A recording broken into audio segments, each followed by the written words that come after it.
Good day, everyone. This is Sir Don, and welcome to another learning session. Today, we're going to have lesson number 15, which is about constructing an application letter. Let me read you the learning objectives of today. At the end of the lesson, you will be able to define what is an application letter or a cover letter, identify the purpose of an application letter, and write, of course, an application letter. But before we proceed, I would like for us or for you to have our preview or review of the lesson that we had during our face-to-face. So you may pause this video to think ano nga yung apat na preparation na kailangan natin kapag tayo ay i-interviewin or when we do job interview. Of course, when we do job interview, dapat meron tayong physical preparation, mental preparation, psychological preparation, and of course, self-evaluation. Now, going back and moving back here, of course, when you apply for work, one of the most important thing or required thing to prepare is the application letter or yung iba ang tawag dyan ay cover letter. So, ano ba yung application letter or yung cover letter? This is a letter which introduces you and your resume to a potential employers.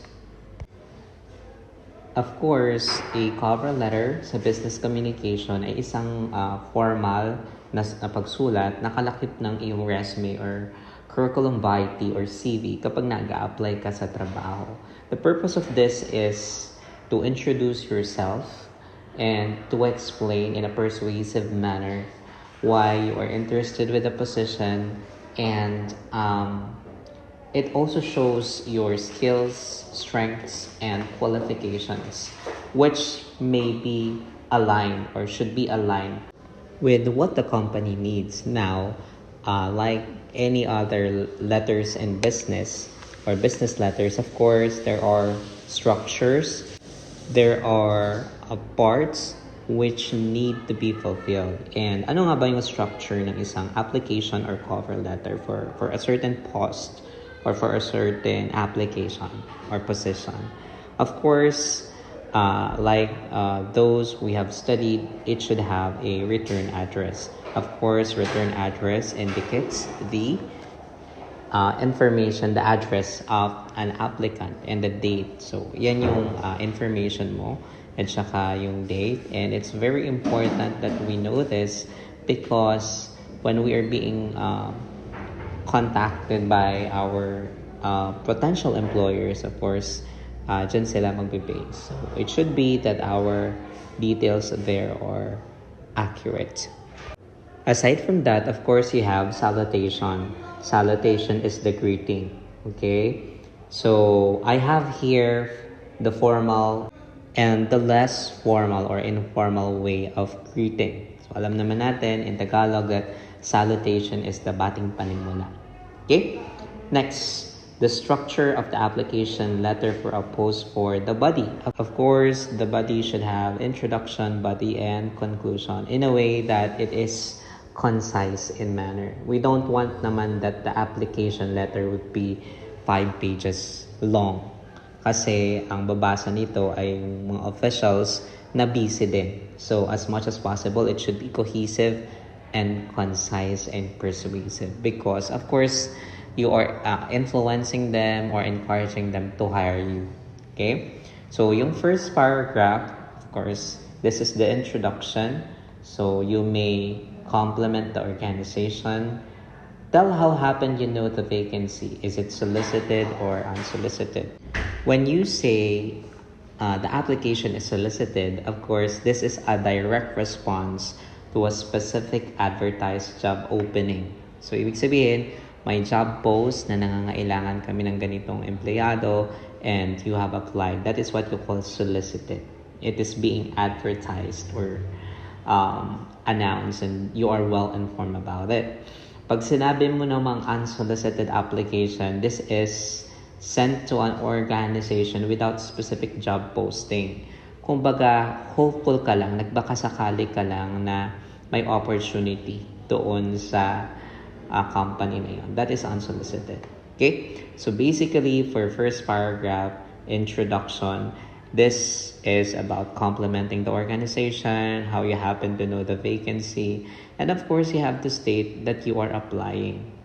No? When you introduce, of course, ito ay maikling pagpapakilala at pagbanggit kung anong posisyon ang ina-applyan mo. Okay? Next, the second paragraph or the body. Of course, ito yung paglalahad ng iyong mga kasanayan at karanasan na angkop sa trabaho. Or in short, these pertains to your immediate qualifications. Okay? Next, the third paragraph is optional according to our reference. These pertains to the other qualifications aside from the qualifications or the immediate qualifications that you have. And then the fourth paragraph will be the closing or the conclusion.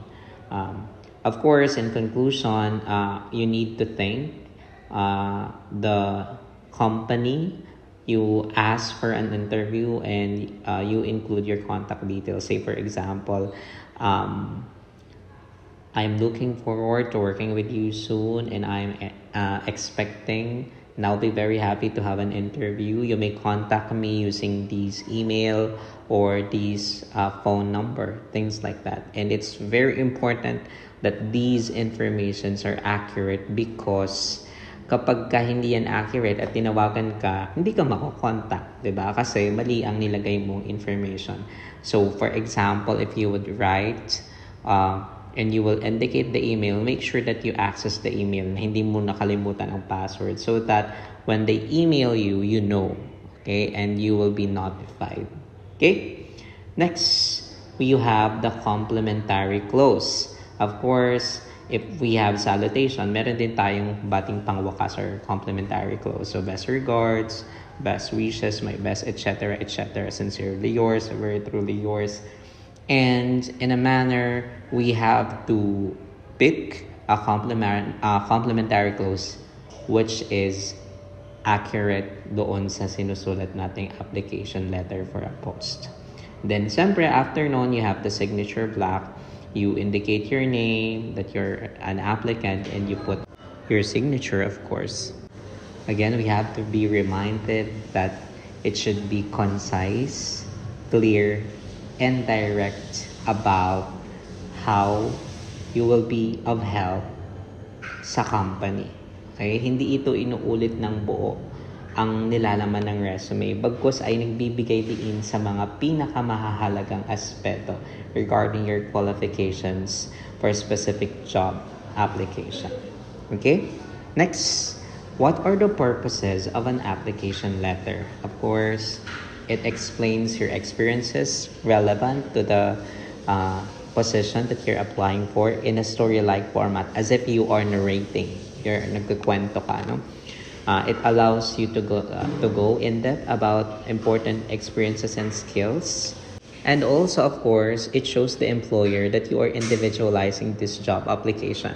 Because for sure, maraming kasabay kang mag-a-apply. And when you say individualizing, it means that you personalize, you craft your application materials to fit the specific role, company, and industry. No? Para makita na ikaw talaga yung fit doon sa job na iyon. Okay? And aside from that, it provides a sample of your written communication skills. O doon pa lang makikita na kung competent ka ba talaga when it comes to your communication skills. Because the way you write it simply reflects you as a professional. Okay? So, dapat maging marahan tayo and careful when we do this and when we do our application letters. Now, I have here an example of the structure of an application letter. I would like for you to pause this video and look at it. So as you can see, we have return address here, the date, of course, the inside address, the salutation, the body. Okay, the inside address is the address of the employer, or the company in itself.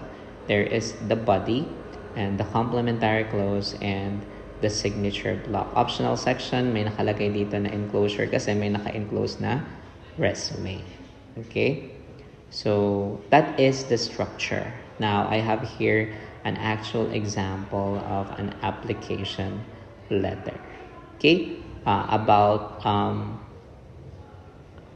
the hiring in a prestigious hotel by IBB Cruise. And si Miss Rodalie, kay Miss Rodalie ina-address yung letter.